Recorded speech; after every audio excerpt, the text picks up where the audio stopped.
Welcome to episode 2B, part of 3 videos where I review 4 entry-level fly fishing kits. In the first episode, 2A, I introduced each of the 4 kits individually. In this episode, 2B, I'll be comparing both the rods and reels side by side. And in the final episode, 2C, I'll go over the flies, fly boxes, and other small gear included in each kit. Also, in episode 2C, I'll be dry casting each of the rods and reels, and in the end, I'll be ranking the kits. It's important to let you know the companies represented did not send me this gear, nor are they aware I'm reviewing their product. I purchased these kits myself. So with that info out of the way, let's roll the intro.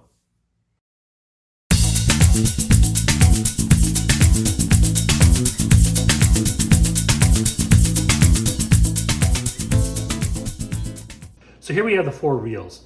They're in order, the most expensive being the Wild Water, the second one being the NetAngler, the third one, the Plusinno, and the fourth one, the FishingSir. Now, what's interesting is 3 of these reels, 3 of these reels, 1, 2, and 3, are almost exactly the same. These 2 are the exact same reel. You can actually see here, this piece and this piece, the actual handle are the same, even down to the screws. And what's important is when you go through, this is the release, you push back on this, and you can see that the drag here is a metal with a kind of a Teflon material inside. It's the exact same thing inside here, but this looks like instead of a Teflon, it's metal on metal. I'll have to go in and see if there's a way to return the actual retrieve from left to right. It may be that you had to unspool the whole thing and spool it back in the opposite direction to do that. It says you can on some of these, but I'm not quite sure. So the FishingSir, the least expensive, it says 5.6 on here. This one, which is the third one, which is the Plusinno, has no markings.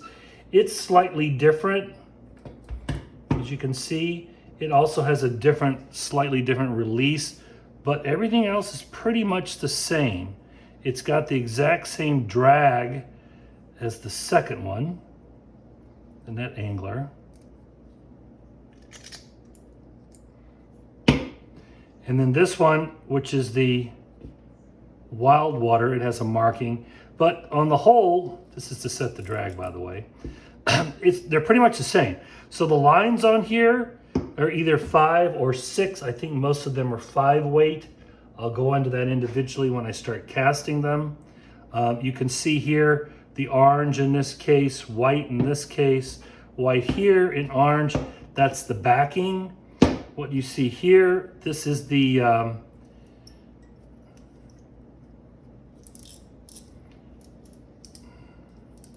get this right. This is the actual leader. There's no tippet on there yet. And you can see how it's a nail knot in this case instead of a loop.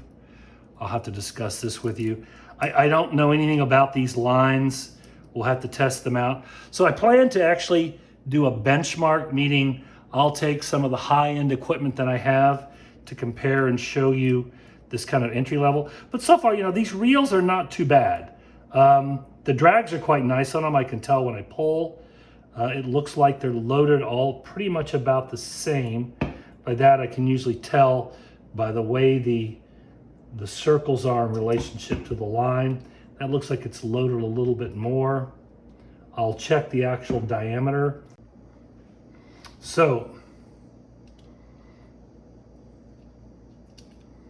the diameter on these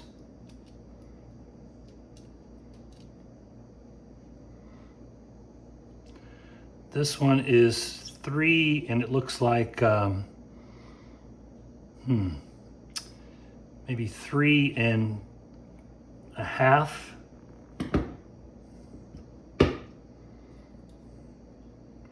This one's a little smaller, so they are slightly different.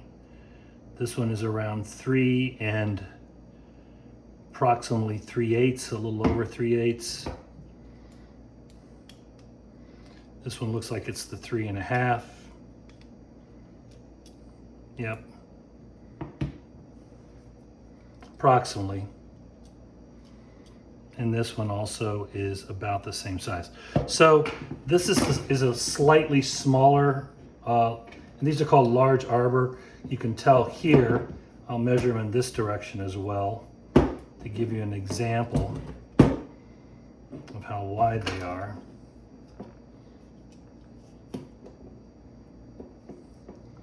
That is about 1 11/16.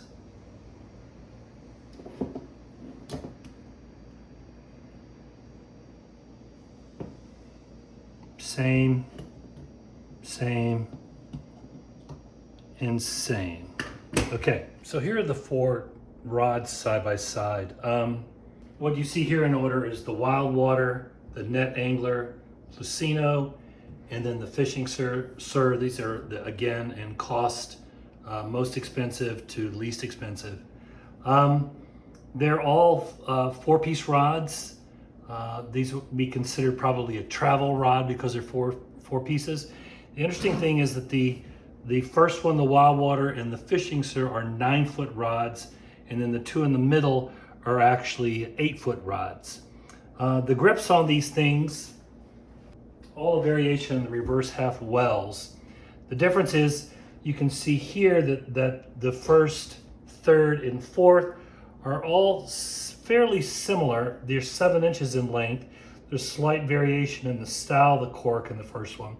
The second one, which is the NetAngler, is actually 8 inches long, and it's not tapered as much. You can see at the end. This would be for a larger hand. You know, the 7-inch, again, for both men and women, it doesn't really matter. But interestingly enough, you can see that when you hold this one, you've got a little bit more distance in your hand versus if you hold this one, you know, it all depends on your grip, how you decide to use them. And again, when I assemble them and we start looking at the balance, that will be important as well. Notice that they all, that's not true, I thought they did. The first, third, and fourth, the Wild Water, the Plusinno, and the FishingSir all come with a hook holder. This one, the NetAngler doesn't, which means a lot of people either stick it down here at the end or into their cork, which doesn't help the cork. But you can see that this is your typical hook holder in the first and fourth one, while this one has got something I've actually never seen before. It's kind of interesting. I did notice when I opened these up and took the plastic off that the FishingSir, it's not actually centered correctly, meaning that when they put the cork on, it's off center at the ends here. If we look at the rest of these, they're fairly well turned and balanced. Yep, they're all that way. Nicely done. Good feel, construction. Now, on a rod, they'll usually have at some point, you can see here, there's the label, and then it tells you that it's a 5/6 weight, 4-piece, and 9 feet long. Okay? And here you can see there's a AX56 relates to 5/6, 090, which relates to the 9 feet, and then 4, which means it's a 4-piece rod. On this one, it's here. They actually give it to you in meters and then in feet, and it's a 5/6. They don't necessarily tell you it's a 4-piece, that's obvious. So the length is 2.43 meters, 8 feet long, a 5/6 weight. Here it's just says 5/6, but I can tell that it's an 8-foot long piece compared to this one, which is also 8 feet. And then on this one, it's right here. It's a 5/6, 4-piece, 2.74 meters or 9 feet long. Okay. Now, let's talk a little bit about the guide. So, stripping guide, which is this one here, is the first one that the piece runs through. And it's important to note, like, what is this made out of? And in this case, this looks like it's some kind of, I'm gonna actually have to pause and look this up. So in the stripper guide, this one it says is a silicon carbide here. You can see set inside stainless steel. It's not too bad. You always want to look at the lacquering to make sure that it's not busted up. This is typically, if it gets nicked, that can interfere and cause some of the shattering. These are the snake guides, are what they're called 1 foot versus ones that are a 2 foot. It just depends on your preference. There's nothing really drastic about it. But again, here in this one, it looks like it's some kind of carbide again with stainless steel stripper guide. This one's slightly smaller than this one. This one is almost the same. Again, there's this carbide with stainless steel, and it's the same with this one here. Okay, let's talk then about the lacquering a little bit. I should also mention probably, so it says that all of them except for this one are iron graphite. This one is carbon. They look pretty much the same, I must say though. You can usually tell, by the kind of spinning that's inside. You can see here. So let's go through and look at the lacquering. I see here the one I picked up. There's a slight ripple in this one, Plusinno, which I don't think would necessarily damage it at all when casting. All the pieces seem to be fairly good. And then, as I pointed out earlier when I opened them up, you always want to make sure that all the snake guides are lined up and that the piece is actually straight. This piece here, it's a little bit on the Plusinno. It's not exactly perfectly straight. It's a little tiny bit warped. I don't think that will affect the casting when we test it out. All the snake guides are lined up, but let's see all the tip. So all of these pieces become important. This one is lined up, and the actual material seems to be fairly straight.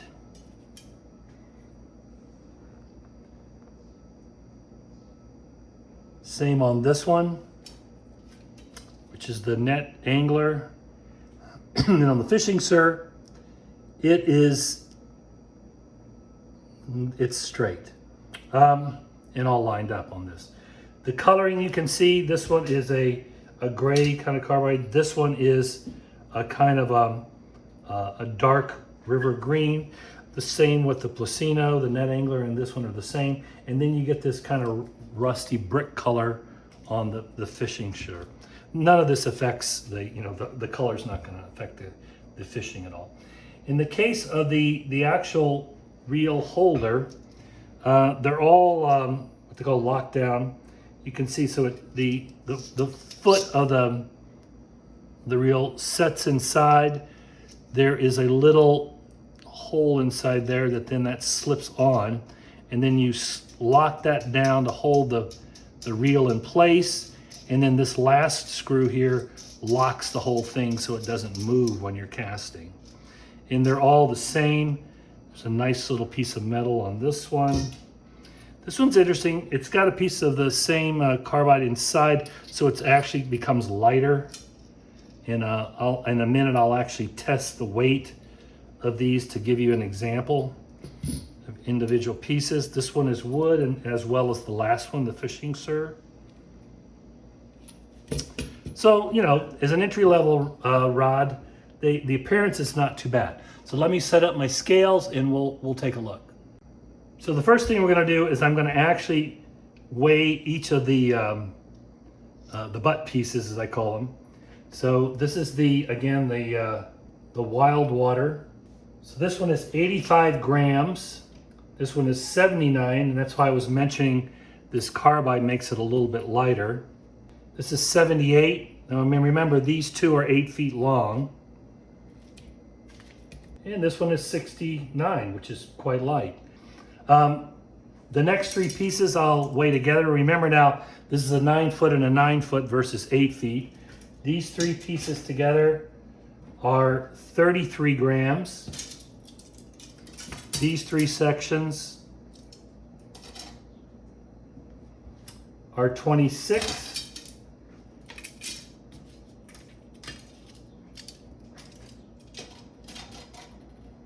$23 for the Plusinno, and for the FishingSir, $31. I'll grab the 4 reels and we'll weigh them as well. So these are the reels that are loaded. We'll start with the wild water. That one comes in at 192 grams loaded with all of its line. The next one being the NetAngler, 201. The next one being the Plusinno, 198. And then finally the FishingSir, which is 201, similar to the wild water. So,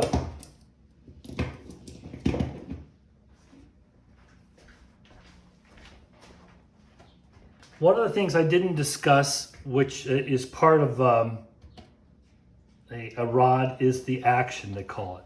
So you have a slow, a mid, and a fast. The stiffer the rod, it tends to be fast. The mid action, and this has to do with how much it bends. A lot of people say that for an entry level, a slow action is not bad as a mid. So what I could find out, only information that was already online for each one of these, except for one of them, is that the wild water, it says, is a slow action. I don't know what the NetAngler is yet, and when I compare these, we'll actually be able to test it. But the Plusinno and the FishingSir are all what they call mid-action. And again, that shows in terms of how much they bend. Those are the 4 rods. We looked at the reels. Now I'll go through each of the extra items they gave you, and then I'll talk about the fly boxes and the flies that came along with them.